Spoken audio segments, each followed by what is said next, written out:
ગોધરાના માત્ર 6 વર્ષના કરાટે ખેલાડી અબ્દુલ્લા સુફિયાનના દુર્વસે વડોદરાના સમા ઇન્ડોર સ્પોર્ટ કોમ્પ્લેક્સ ખાતે યોજાયેલી ઓપન ઇન્ડિયા કરાટે ચેમ્પિયનશિપમાં ઇતિહાસ રચ્યો છે.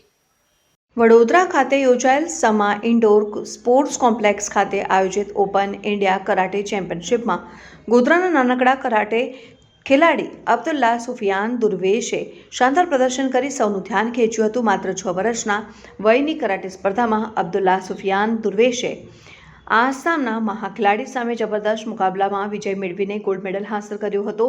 ચેમ્પિયનશિપમાં અબ્દુલ્લાએ એકસાથે 2 ગોલ્ડ મેડલ જીતીને ગોધરા શહેર સાથે સાથે ગુજરાતનું પણ નામ રોશન કર્યું છે અને નાની વયે મોટી સિદ્ધિ હાંસલ કરતા અબ્દુલ્લાના સમાજ, કોચ અને રમત પ્રેમીઓમાં ખુશી જોવા મળી હતી. અબ્દુલ્લાની આ સિદ્ધિથી અને બાળકોને પણ રમતગમત ક્ષેત્રે આગળ વધવા પ્રેરણા મળશે તેવી હાલ આશા તેમના સમાજ દ્વારા વ્યક્ત કરવામાં આવી રહી છે. વિડીયો જર્નાલિસ્ટ સિરાજ જરગાલ સાથે સત્યા ટીવી ન્યૂઝ, ગોધરા.